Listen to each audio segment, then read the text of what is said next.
Thank you all very much for coming to this afternoon's webinar on safeguarding and how we can ensure that our assistance doesn't cause harm. So my name's Ross Gill. I'm a BEARR trustee and have been for a while, and we've got a number of other BEARR trustees that are here with us today, as well as representatives from some of the organisations that have received grants from BEARR and which we've worked with in the past and hopefully will continue to work with in the future.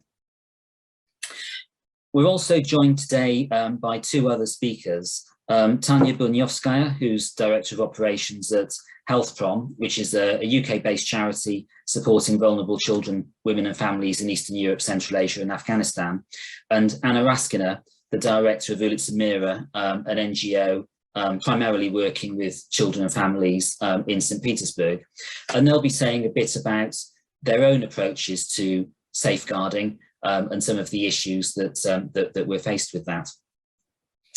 Now, I know safeguarding is perhaps a new term for some of us, and I'll explain a bit about what we mean by it in a moment. But we do have a short poll to start off with, which Louisa will put into the chat, just to see what the level of awareness is at the moment. So whether you've come across the term safeguarding before this webinar, and whether the organisation that you currently represent already has a safeguarding policy in place. So if you could give your results into the webinar poll, and we'll see what comes back from that, and we'll come back to that in a minute. I'm going to start off by just explaining a little bit about BEARR's approach to safeguarding and the policy that we've adopted. So I'm going to try and share my screen, and hopefully this will work. Okay, can you see that? Can somebody nod? Yeah, we can see that. Visible? Good. Okay. So earlier this year, the BEARR Trust decided to develop an approach to safeguarding. So we wanted to introduce our new policy and very much start a discussion with you. So we don't think that we've got all the answers, and we don't think that we're at the end of the road. We think, or we hope, that we're on a starting point, that we want to discuss this with you. So to start off with, what is safeguarding? What do we mean by it? And why does it matter? And we had some discussion, or we've had some discussion over the past weeks in thinking about how the word safeguarding translates into other languages, and maybe you'd like to put into chat what your own word for safeguarding is in the language that you normally speak in. But our starting point for this is that at BEARR, we're very much focused, and everything that we do and the organisations that we support, on improving the lives of vulnerable people and on strengthening communities and civil society organisations. So as part of that, we need to very much protect the welfare of all of our beneficiaries. And you could say that, of course, we do that. That's what our organisations are established to do. That's what we seek to do. That's what we seek to promote. But we know in a number of countries in the UK and internationally that there have been several instances in the past where organisations that are at their heart well-meaning and often very well respected in society have still encountered instances of abuse within that organisation, where people have abused their position within the organisation, abused the trust that they were given, and so on. And in recent years, there's been an increasing policy drive to set out the unacceptability of that and to ensure that we have measures to make sure that doesn't happen. So we've used this definition of safeguarding, which we've written on there, as preventing and responding to harm caused by sexual exploitation, abuse, harassment or bullying, with the aim of minimising the impact and the likelihood of those actions towards those people that we're trying to help and the people that are working for our organisation. There are lots of definitions of safeguarding around. That definition was one that was developed by the UK Department for International Development. It's more or less the same as definitions that are used by a number of other organisations as well. And we think that captures what we're trying to talk about here. So it's abuse and harm and exploitation, and what we can do to prevent that in the course of delivering those services that we provide. So why are we developing a new approach? Well, I sort of touched on that before. So some of it is via our own regulation. So the UK Charity Commission, which is our regulator, states that safeguarding should be a priority for all charities, and that we should have policies in place that prevent people from encountering harm in the course of any of our work. So we ought to do that in terms of the guidance. Mostly, or to a large extent, BEARR provides its services by providing grants to other organisations, including organisations that many of you represent. And within the guidance that we have from the government, we're advised to make sure that those grant recipients or other partner bodies have appropriate safeguarding procedures in place. So that's why we're developing a new approach. But we recognise that we're in quite a distinct position at BEARR, because of course we work with organisations that are in a number of other countries, in a number of other jurisdictions, with different policies in place and different practice in place. And we also work with organisations that are at a range of scale.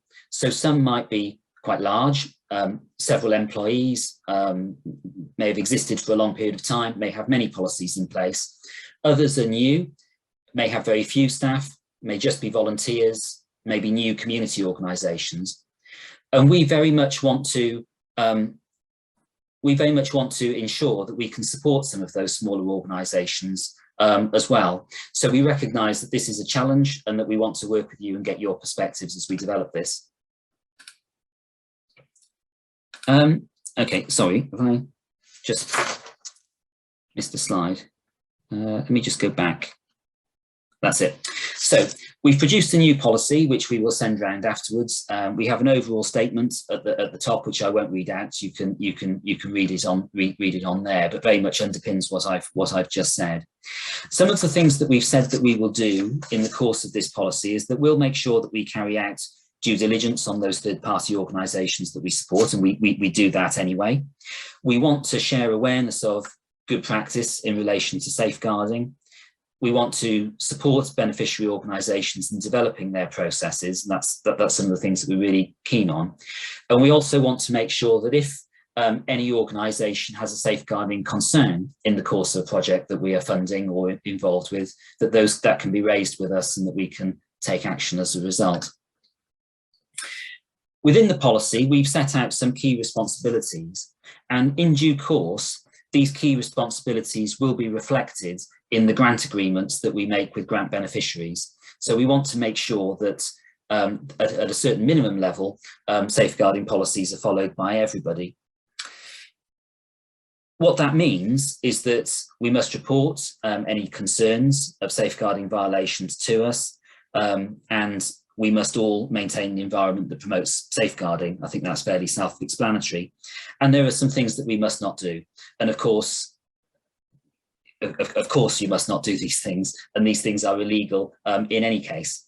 But the important thing is that we set it out clearly, and we make sure that we're aware of that. And I think part of this policy is about awareness as much as action, if you like. It's making sure that people are aware that things can happen that are unintended, and measures must be taken to prevent them.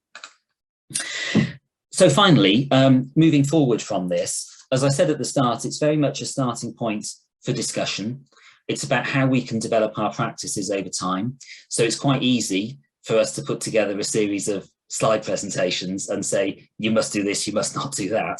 Actually, in the real world, it's about how we develop policies and practices to manage that, and that's where we want to move forward. What we very much don't want to do is produce a policy that would satisfy our regulator and that we can put in an annual report, but that doesn't actually have a route to delivering impact on the ground and doesn't mean anything to you. So we want to make sure that this policy, as we develop it, can be implemented, can be reviewed, and can result in positive change. That's what we want out of it. So some questions that you might want to think about as we think through the presentations that we have today. It would be good to get your thoughts today and after today on the good practice that we can learn from, the challenges that you see in implementation, and any further support that you'd find helpful. And hopefully we can share today's presentations, share the dialogue and discussion, and work that through over time. So I will stop sharing at that point. And I don't know whether we have the results of the little poll that we did at the start. So most people familiar with the term, significant minority not, and actually of the majority of those that responded having a safeguarding policy in place. Actually, a lot of knowledge and a lot of good practice that's already here on this call, which is really helpful. Okay, thanks very much. I'm going to hand over now to Anna from Ulitsa Mira to talk about her experience of safeguarding. Once we've had Anna's presentation and Tanya's presentation, we'll have an opportunity, a short opportunity really, for some discussions and questions, but hopefully we can carry on the discussion afterwards as well. So I'll hand over to Anna. Hi, it's nice to see all of you. I just want to introduce myself, not myself, but my organization quickly. We're called Ulitsa Mira. We're a small charity, a small non-governmental organization in St. Petersburg, but we've been running for 17 years. And we work with kids from underprivileged and disadvantaged families, mostly kids who have experienced long-term abuse and neglect. And we work with them and we work with their parents. That's our primary focus. We also have projects where we help women who are victims of intimate partner violence and domestic abuse in general, and for teens who have been victims of abuse outside of the family. But the main focus, I mean, most of our projects are concerned with kids from families in crisis. What we do social work. We provide social and psychological support to kids and to families, and it's a multifaceted interdisciplinary approach. We try to do as much as we can to ensure kids' safety and well-being in the family. And we also have educational support for kids, and we work closely with the schools, at least we try to. And we have different creative programs like circus training and other art stuff and theater, so that we get kids engaged and involved in the programs, because they don't really come for social work or psychological help. They come for fun initially. And we also have summer camps and winter camps, sometimes when we can afford it and when we can organize it.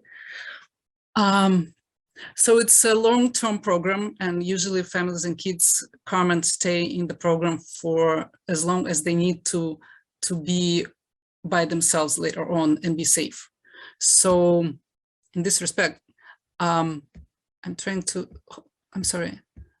demonstrate the screen, and just 1 second. Sorry. In this respect, safety is our primary concern. That's basically an essence of our work. Can you see it or not? You can't. Not yet. Can you? I can't see you for some reason. Can you see the screen? No, you don't. No. No, you don't. Hold on. I'm sorry. Now you do. Now you do. Yeah. Right? Great. Cool. Just 1 second. Yeah, so safety is, well, an essential part of our work, and we deal with it every day, because we know that, we know that at the start that we deal with families where the risks are high. And that's why actually we work with those families, because there is abuse and neglect there. So it's essential for us to work towards safety and to identify all the risks promptly. So for us, it's not just about policies. It's we have work protocols, right? We have social workers, we have psychologists, we have trainers who, that's our weak link, I think, because they're not professional in psychological or social work, but they are still trained to work with kids at risk. Trainers, coaches, circus coaches and art coaches. And we also have people who provide educational support to kids. They also get training, in relation to kids' safety. The objectives of the, can you see it, right? it's on screen, right? The objectives of the policies, well, I just, run through them quickly. First and foremost, we need to ensure safe and trusting relationship with kids, because that's how we know that something is going on in the family. That's how we find out about the risks. It's when kids trust us, when they are involved and we see them every day or most of the days. And of course, if we have a trusting and open relationship with the family, it takes time. It also helps because a lot of stuff comes up when we get into the family and we get to talk to the family and we get to work with the family and know their concerns. Then we need to provide safe and supportive environment within the programs. Those are kids who feel generally unsafe at home. At least they have had this experience. They don't feel safe at school. They don't really feel safe on the street. They're used to the street, some of them. So we need a safe and supportive environment within the program to provide the alternative so that they know that here's the place where they can share their concerns, where they can come for help. Then we assess risks of abuse and neglect in the family. I'll talk about it a bit later. And provide intervention to ensure child safety and well-being at home or otherwise. And we use case management standards of social work. We have this policy that we do respond to any report or suspicion of abuse, risks or bullying at school or other settings. It's an important objective, not only from the perspective of safety, but also of overcoming the consequences of abuse for kids, so that, if not that they only feel safe, but also experience safety, know that safety is their basic right and condition, and they need to feel safe at school as well. So once we know that there is something going on at school or on the street or the relatives, we do respond to that in one way or another. So we take all the necessary steps that we can take, that are possible, to protect kids from harm, either physical or psychological. We do provide training for staff to raise awareness about direct and indirect signs of current abuse and neglect, of at-risk behaviors and bullying, because in order to ensure safety, you need to identify the risks and the problems. And we provide protocols and set of rules for our employees regarding child safety, the intervention, and when and what they need to report to us or to outside agencies. And we do implement safety awareness programs for kids, and that's an important part of our work. We train them how to identify abuse and risks, how to know that this is abuse, when and how to ask for help.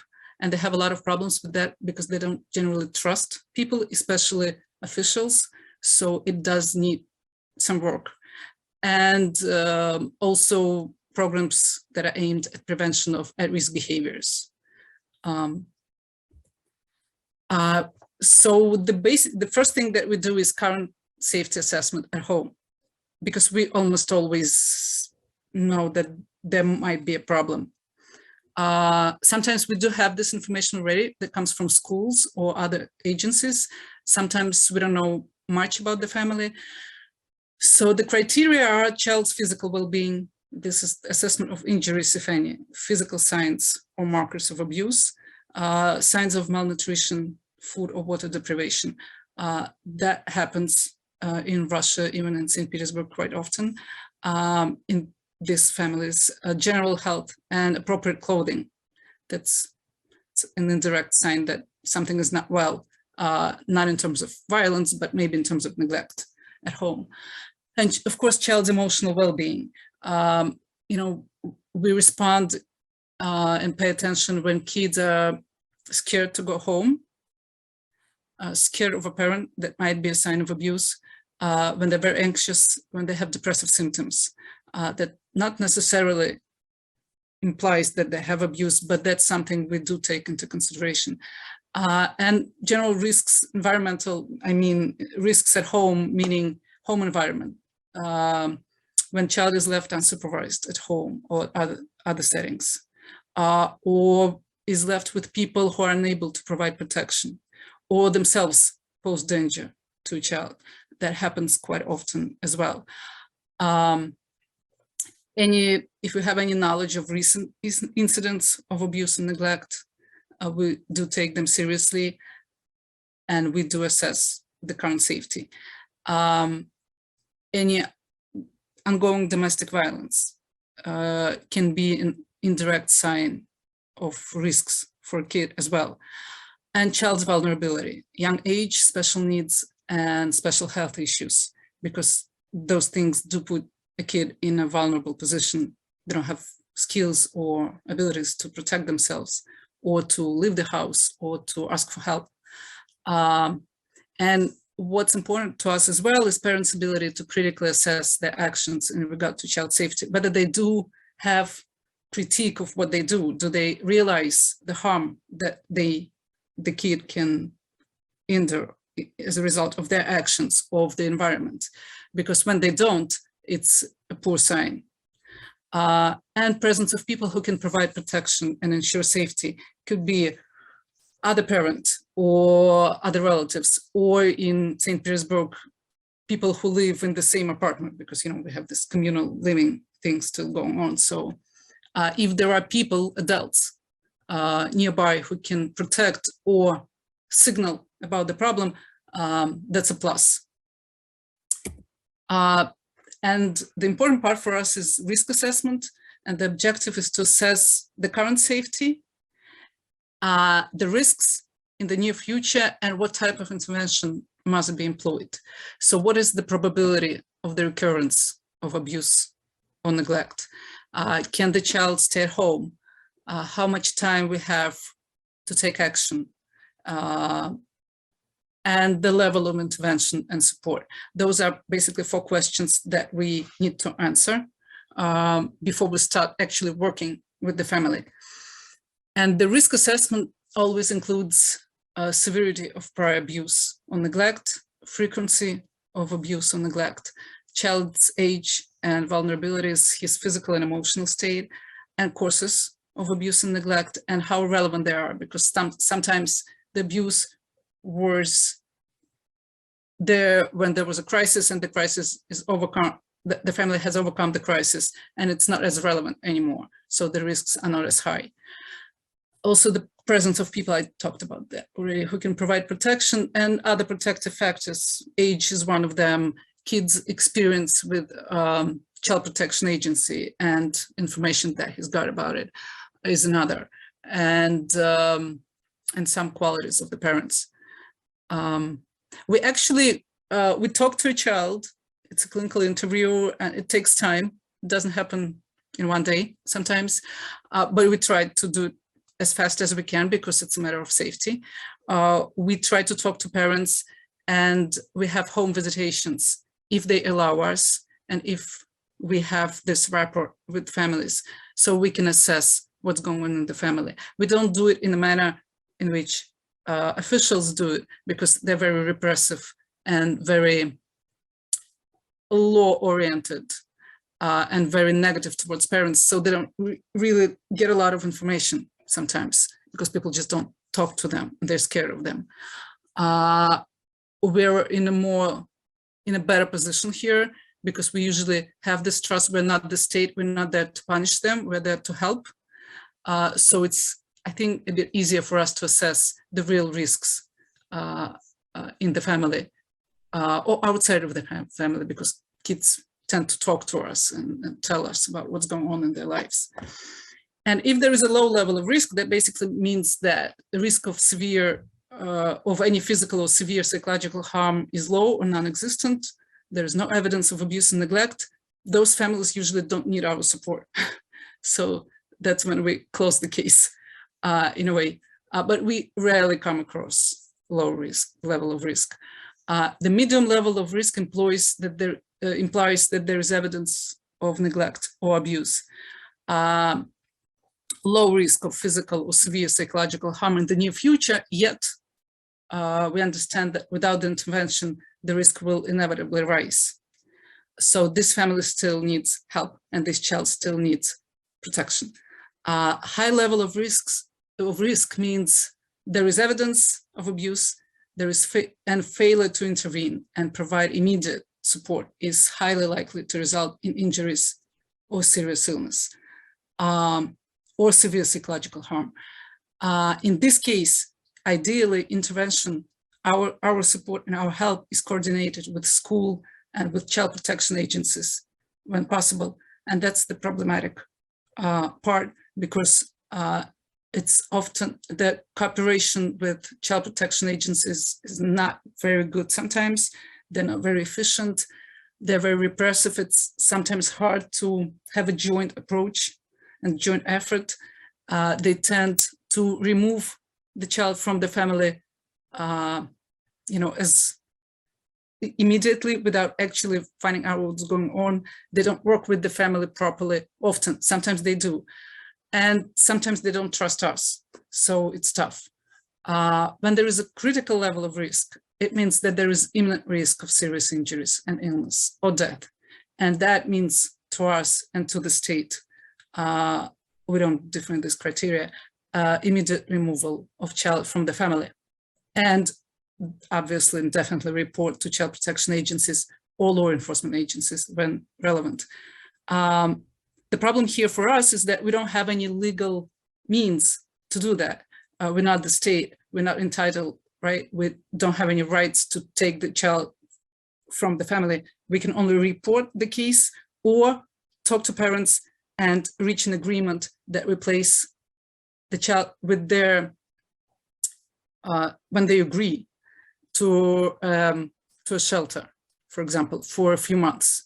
And then we work through the situation and see if it's possible, if there are resources in the family for a kid to return to a safe living in the family.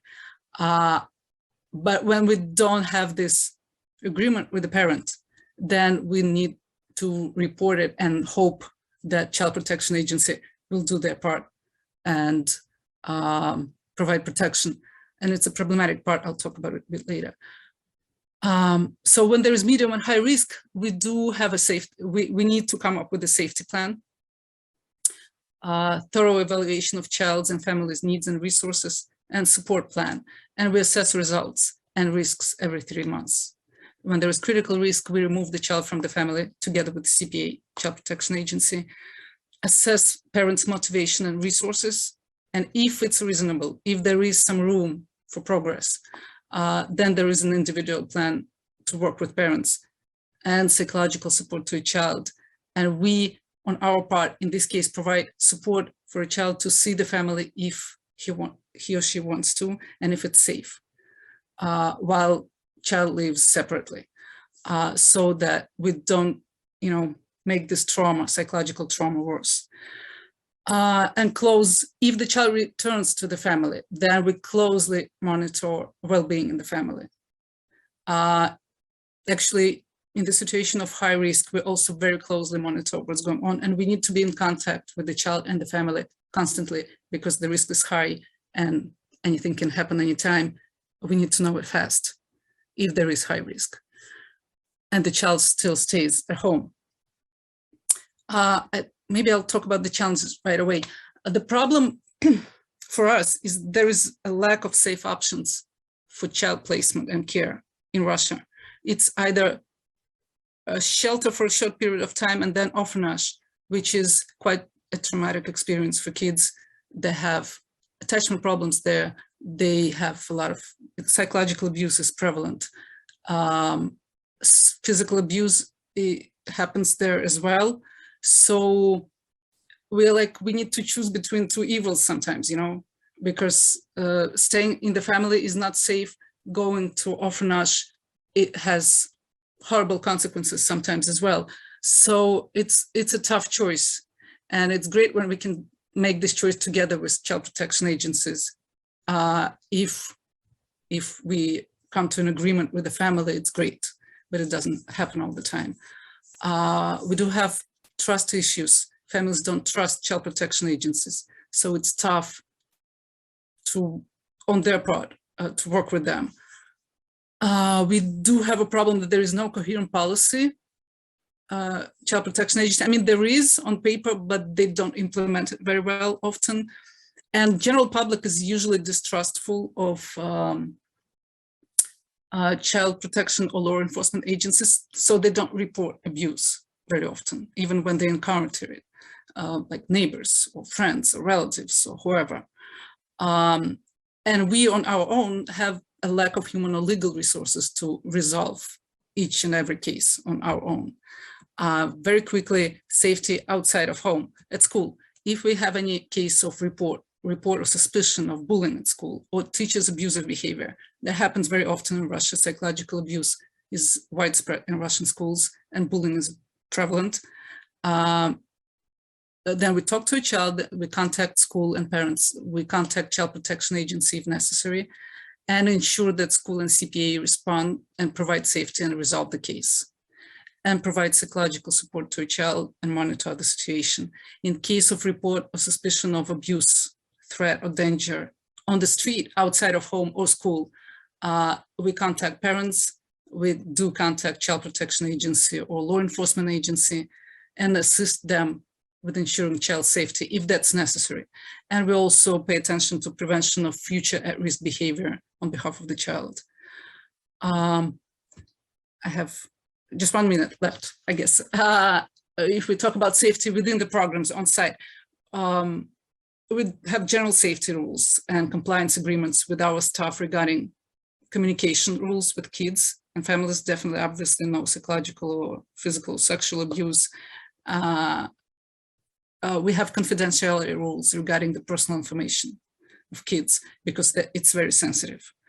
We have bullying and violence prevention program for kids who attend our classes or activities at the center, because they tend to be quite aggressive and there is a lot of programs, and safety awareness programs and training for kids.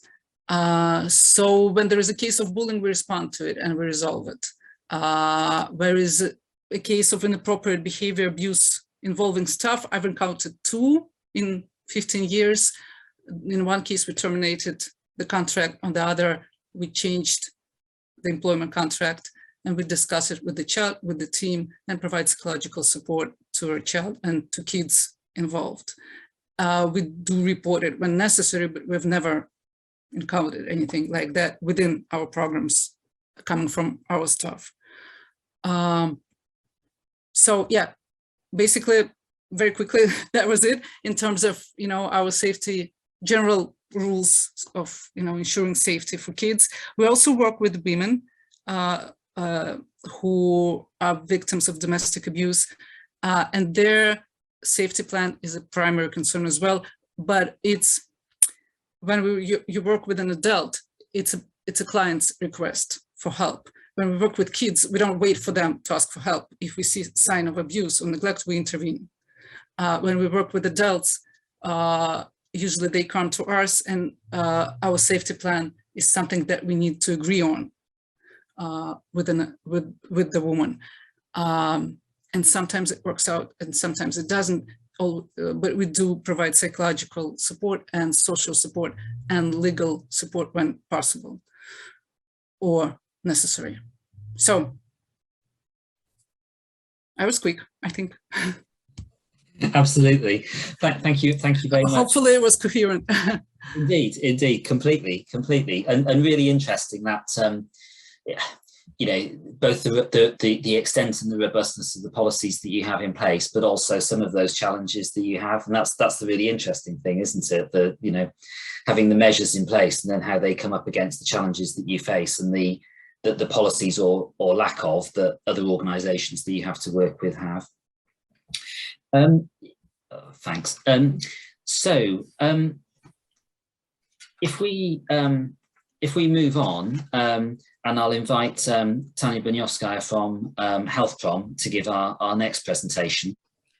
Hello, everyone. Nice to see you. Thank you for inviting me to speak. I shared my screen. Can you see it? Yeah. Okay, great. So I was asked to talk about HealthProm's approach to safeguarding, and so my presentation will be quite short. Wait a minute. Just if you don't know about HealthProm, we've been friends with the BEARR Trust for many years. HealthProm is a UK-based charity supporting vulnerable children, women and families who are disadvantaged by poor health, disability and social exclusion. So we've been working we were founded in 1984, so we are more than 35 years old now. We are pretty small as well, so we usually work with local partners. And we work in Eastern Europe, Central Asia and Afghanistan. And also about 2 years ago, we started to work with migrant communities in the UK. Okay. So currently where we work in Tajikistan, Belarus and Afghanistan and United Kingdom. This is our London-based project. And recently we completed a project in Georgia, Russia, Ukraine and Moldova. So that's where we worked in the past.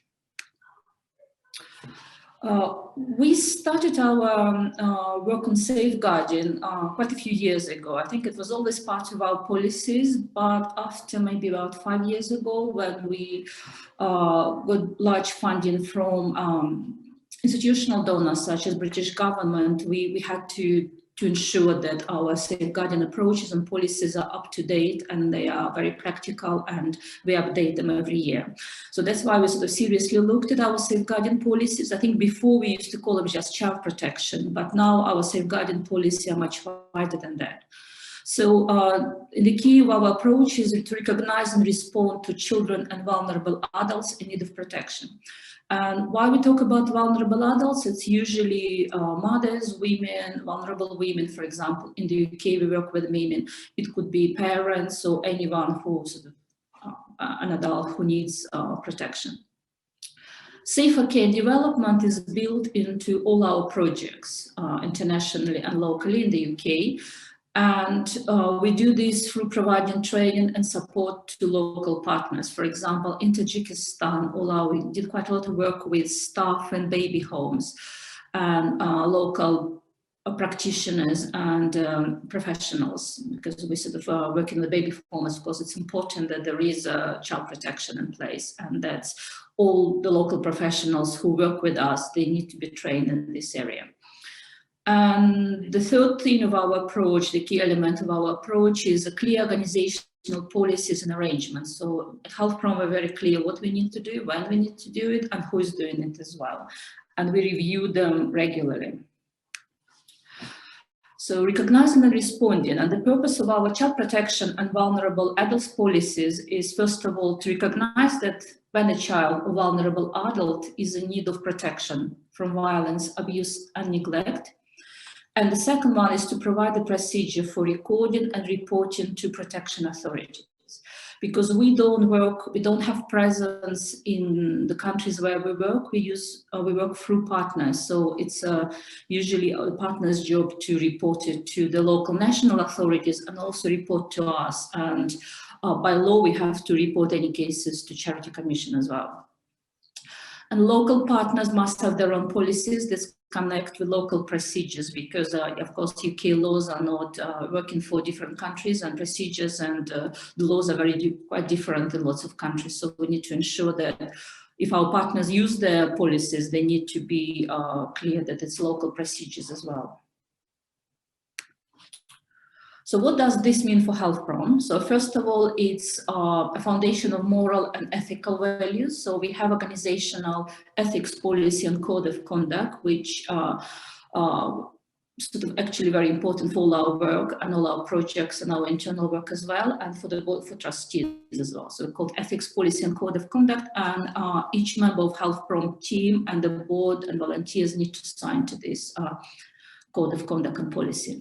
We also have a specific role of safeguarding officer. It's either one of our trustees or one of our project consultants. So for example, now it's Jonathan Watkins, who is a registered social worker, and he's our project manager for Tajikistan and actually our lead on safeguarding. He develops all these policies and ensures that they are up to date. And we have a range of experienced health and social care professionals. So for example, in all the project, we involve different specialists from the UK and other countries as well, those who know what they're talking about. Because for example, I'm not an expert in safeguarding or child protection. So I would rely on the advice from specialists and experts in this area.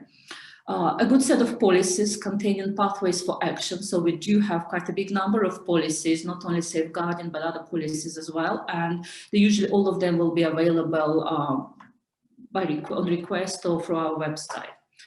All trustees, members of staff, consultants and volunteers who work with HealthProm should be aware and sign up to policies and procedures. So whenever we recruit a new person, we ensure that they read all our policies, that they have some sort of induction training or a conversation with our safeguarding officer, and they need to sign actually these procedures, the list of policies in front of the child safeguarding officer. And then we usually ask the safeguarding officer to sign that as well.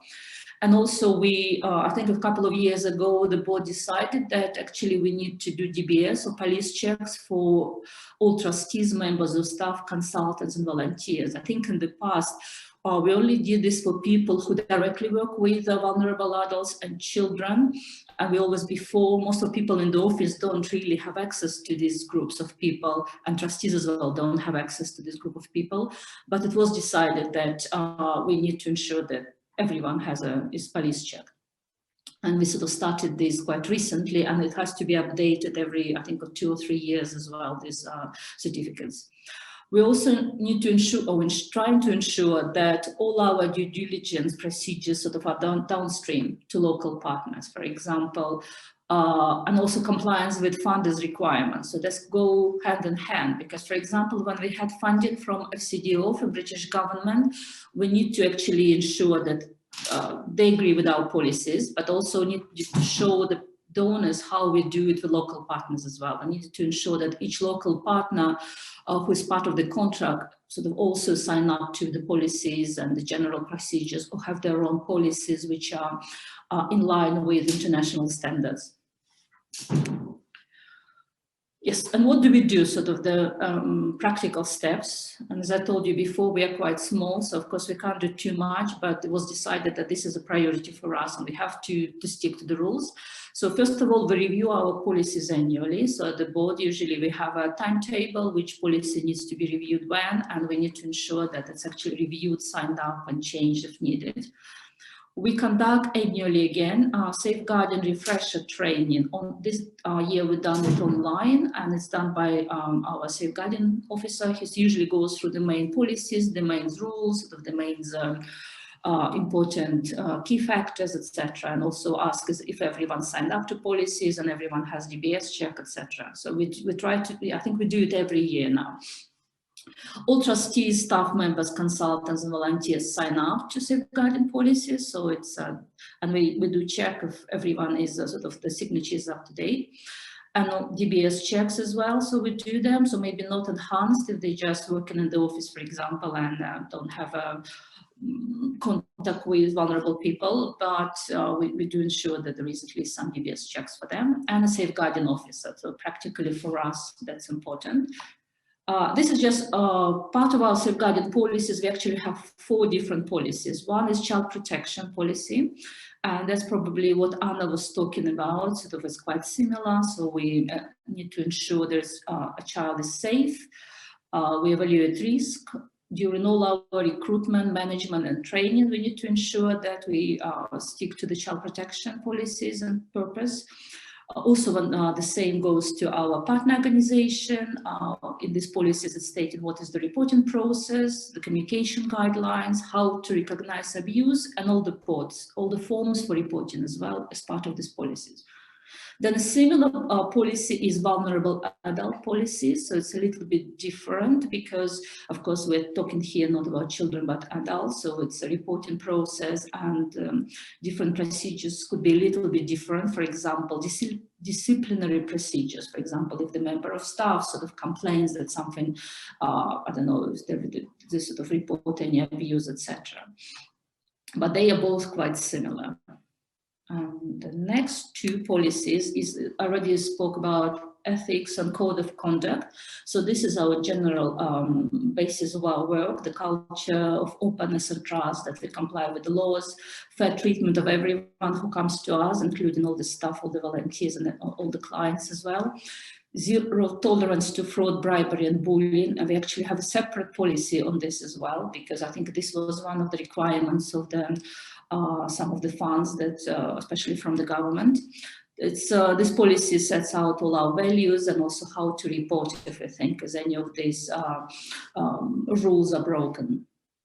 And the important one is a whistleblowing policy, so the duty to report wrongdoing at work. So if anyone, again, for example, if any staff or volunteer is not happy with treatment or think it's, something is wrong, so they can easily, there is a procedure how to report this. And then it's important that there's no victimization of reporter, and also links to our disciplinary code. And also there is a 3-stage procedure what to do, and if the person needs independent advocate. So far, I think the whistleblowing has never been used, I think because we're so small, but we thought it's still important. There is a chance if anyone feels that there is a need for this. And sort of the last slide in my presentation is the important for us is transparency, accountability for these policies. For example, all our policies, the key policies posted on our website. So recently you can look at it and find it in our resources. It's quite a sort of important that it's there. We also regularly report to our donors about these policies as well. And if there is any updates, so that's what's been done in this respect. We also report to our board of trustees who meet quarterly. So I usually, in my update to the trustees, I say sort of, we talk about this and we'll look at our policies regularly. And also all policies are available in our office system for all people involved. And if anyone needs to look at them, they can also ask us, and we sort of can provide these policies, for example, donors, partners, clients, or people we work with as well. So that's quite important for us. And I think, yeah, that's it. Thank you very much. Thanks very much, Tanya. And I can't see any questions that are in the chat at the moment, but that's okay. We can pick up more questions later on afterwards and maintain this dialogue as we go forward. We've got another poll to give you. Which Louisa will put up in the chat now. Yeah. Really, just to get the temperature of this group here today as to whether you would like more support in designing and implementing safeguarding policies into the future. So perhaps if you could just give your view on that in the next minute or so. And while you're doing that, there was one question that I had, which is probably an unfair question because you might put it back to me, I suppose. But and it could be for Anna or Tanya, really. But if I was running a small community organisation in a town somewhere that was providing a new sort of welfare service for children or vulnerable people, and I've just got a few volunteers, it's a community group, we don't have a prehistory. What would you suggest my starting point should be in thinking about this and thinking about safeguarding? What should I do first? Either of you, really, whoever wants to start.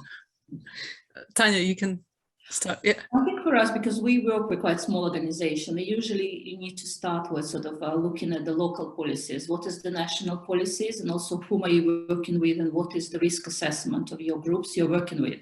So if you work with children, even if you're a small group, you need to ensure you have some basic procedures, because otherwise you're breaking the national law. So that's definitely, you should start if you work with children, vulnerable adults. I don't know, I think in the UK it goes without saying, however, anyone who works with children, I wouldn't be even able to do anything unless I am DBS checked or police checked, because it's our duty of care. So I would say there should be some basic rules for everyone. And it's maybe if you supporting them, it's either could be a small instruction or maybe a small advice, like maybe one page even with the different links. Or of course, if there is any training we can do for them or you can do for the small groups, that will be very useful. Okay. Okay, thank you. Anna, did you have anything to add? Yeah, I totally agree. I think like there are two parts in it. First one is local legal procedures that you need to know and follow or understand. And the second part is actually talking to a team and working through all the questions that they might have basically training, because people need to understand why these procedures are needed, and they need to know how to work with them and how to respond. So those two things, and I think this training is very important, so that really, otherwise it's not implemented, right? But you know, to train people, you need to know the procedures. Yeah. So yeah. There's a question on sort of what the system is in place. Actually, it's a factual question, really, I suppose, around whether there's any means of checking police records and for new staff and volunteers, what in the UK we call the disclosure and barring service process, but would be called different things in different countries. I don't know what the answer is, and I don't know. Tanya or Anna might have an answer to that, or will have an answer to that, I'm sure, and others on the meeting might as well. But what is the situation with sort of having a criminal records check for volunteers and staff?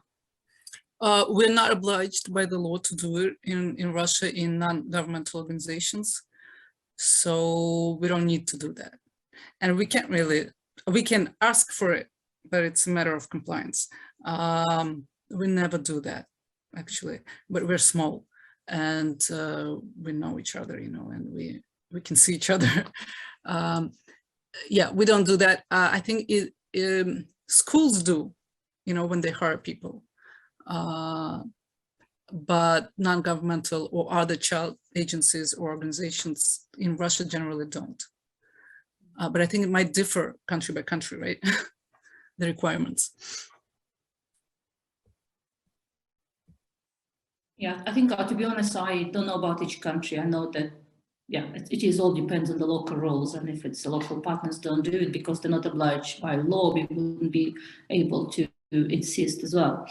We can at least ensure that they sign up to our policies, and sort of at least I don't know. And I think I can see the question how actually here, which is go straight after that, how we ensure that they actually report the local partners any safeguarding incidents to you.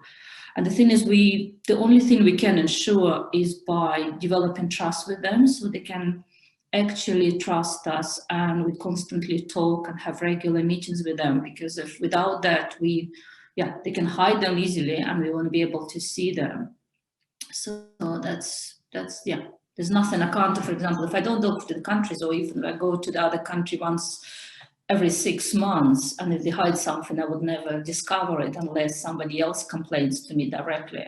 So, but I think what every time we try to do is just really have a good trust relationship with, of course, with the project managers, but also with other staff and other people. And say in Belarus, we constantly have our Zooms almost on a not weekly basis, bi-weekly basis almost, and we invite everyone. And also, so I'm trying to just ask them if any issues, any sort of concerns they have. I'm happy to talk to them, to listen to them. But yeah, I can't really make them do that. There's a couple that are sort of linked, I think, which is one around who should be involved in designing the safeguarding policy, and then sort of linked with that, I suppose, how do you inspire people to take it seriously and to act in the spirit of it, and to see the value of it. I mean, I guess from BEARR's point of view, in terms of who should be involved in designing a safeguarding policy, from our point of view, we've designed a very initial safeguarding policy, which we see as a sort of a starting point. But we really want to involve those grant beneficiaries in that as well, and get views on it and how that would apply on the ground and in practice. So I think it's involving the wider range of people involved in the project. And I don't know what perspectives Anna or Tanya might have on how you design, when you design your safeguarding policies, how far you involve service users in the design of that, and how far you sort of think that through. And engage some of your staff and beneficiaries in it, as well as the kind of top-down need to have it that's imposed from government or regulatory requirements. I think from us, probably it's difficult to involve beneficiaries because, of course, they're based in different countries and we don't often have direct access to them. So that's why it's almost impossible. But with staff and trustees and volunteers, so they are our key people for us at the moment. So we try to involve them at least in discussions. So when there was a draft policies, because of course as a small charity as well, we can't spend too much time on that as well. So it's a very always other priorities. But because the board decided that should be one of our priorities, we ensured that it should be sort of always number one. And each board meeting will start with this sort of discussion.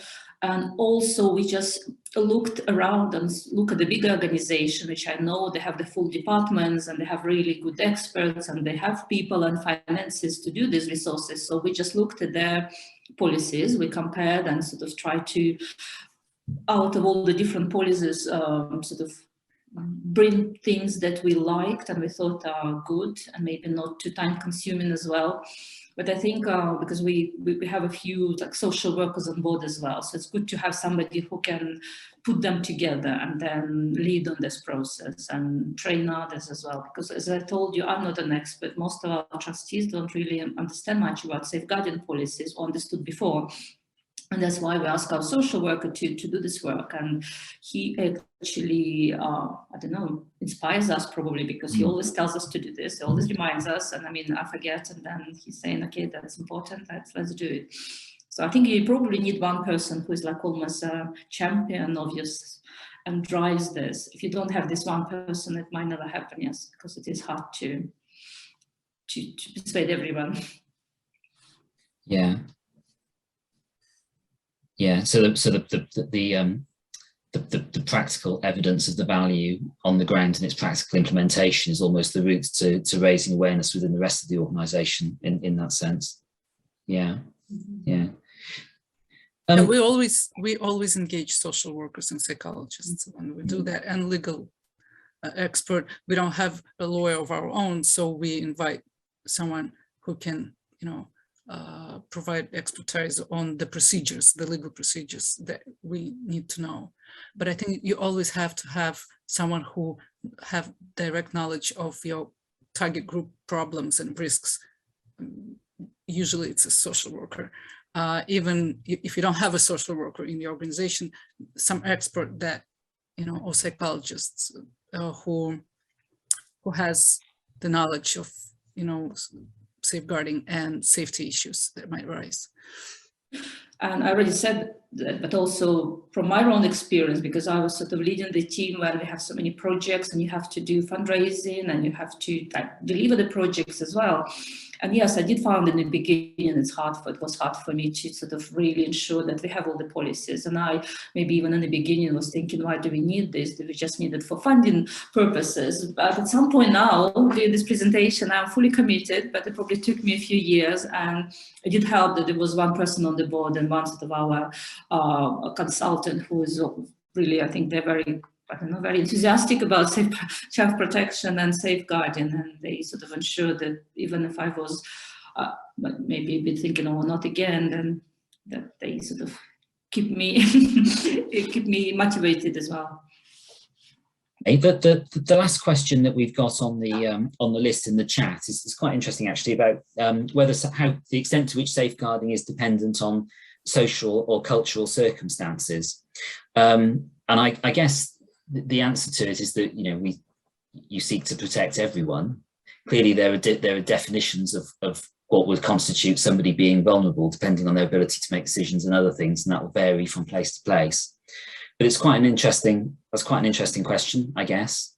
Where does safeguarding begin and end? How would you classify an adult as being vulnerable?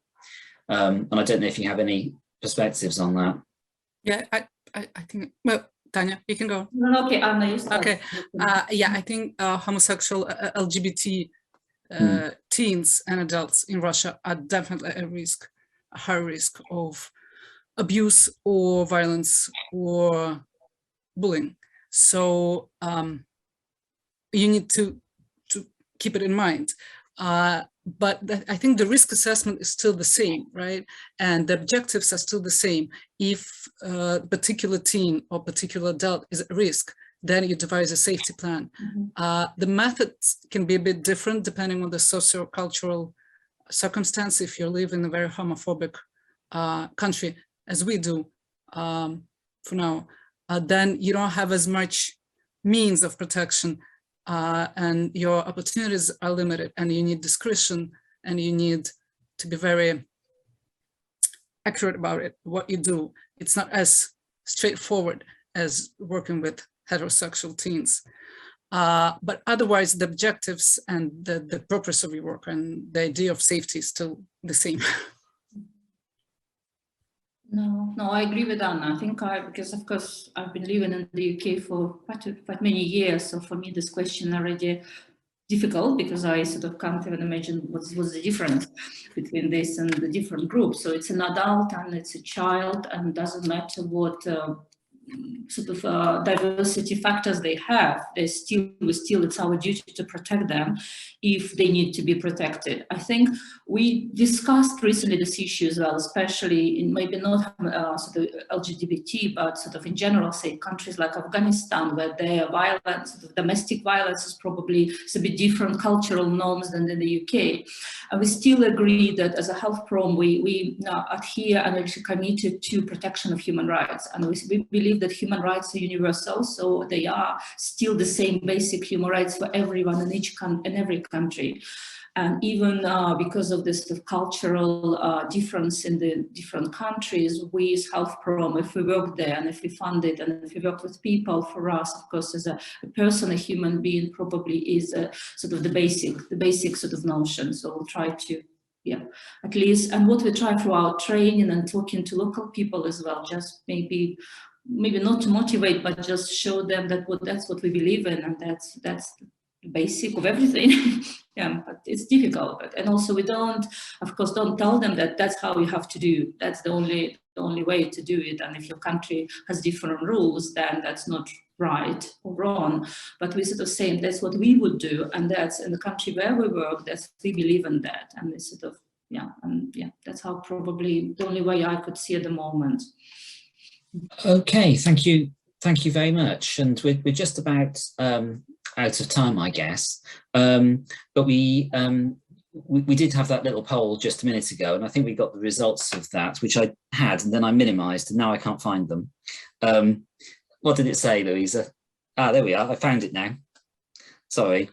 So in terms of whether you'd like more support in designing and implementing a safeguarding policy for the organisation, mixed bag really, but nearly half of people saying yes, that would be helpful, and some people saying they weren't sure. So probably that's something that we ought to look at, and it would be good to get your views on what you think would help with that and how we can support that. So we'll circulate the recording of this presentation afterwards, and it'll be available on the website as well. It'd be good to keep in touch as we develop the policy, and it'd be good to get your feedback. We'll publish that policy shortly, but it's always going to be live and open to change. So any feedback would be really helpful, both on that and on support you'd like in the future. We've also got a short survey which will be available shortly for you to complete either now or afterwards, and that would be great. But thank you very much for coming this afternoon and giving up your time, and thank you especially to Tanya and Anna for your insights and responding to those questions. That's been really helpful, and I think set us on our journey a bit. So thank you very much. Have a good afternoon or evening, depending on whereabouts you are in the world, and hopefully see you at another webinar soon.